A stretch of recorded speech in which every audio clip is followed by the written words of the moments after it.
అతను వచ్చినప్పటి నుంచి కూడా ఏదో ఒకటేమో మద్యంలో కల్తీ అంటాడు, మళ్ళీ కొత్తగా ఈరోజు శ్రీవారి యొక్క లడ్డులోనే కల్తీ అనేది ఈరోజు మళ్ళీ కూడా మొదలు పెట్టాడు. ఈరోజు కూడా దీనిపైన పెద్ద ఎత్తున కూడా ఈరోజు చేసేసి, ముఖ్యంగా ఆయన కావచ్చు, మరీ ముఖ్యంగా deputy chief minister Pawan Kalyan గారు, తెలుగుదేశం పార్టీ వారు అందరూ కూడా ఈరోజు పెద్ద ఎత్తున శ్రీవారి యొక్క లడ్డులో ప్రసాదంలో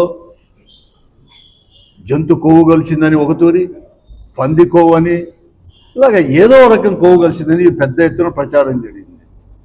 దీనిపైన, ఈ ప్రచారం పైన, ఈ ఆరోపణల పైన మొట్టమొదటిగా సుప్రీంకోర్టును ఆశ్రయించింది ఎవరో కూడా కాదు, మాజీ టీటీడీ చైర్మన్, ప్రస్తుత రాజ్యసభ సభ్యులు సుబ్బారెడ్డి గారు, మరి తర్వాత బీజేపీ పార్టీ నాయకులు, నేషనల్ లెవెల్ బీజేపీ పార్టీ నాయకులు, మాజీ పార్లమెంటు సభ్యులు, తర్వాత ఇతను సుబ్రహ్మణ్యం గారు, ఇద్దరు కూడా సుప్రీంకోర్టుని కూడా ఆశ్రయించడం జరిగింది. కూడా పొందుపరిచి దీనిలో ఎక్కడ కానీ జంతు కొవ్వు అనేది కూడా ఎక్కడ కానీ కలయలేదని చెప్పి చాలా స్పష్టంగా కూడా చేయడం జరిగింది.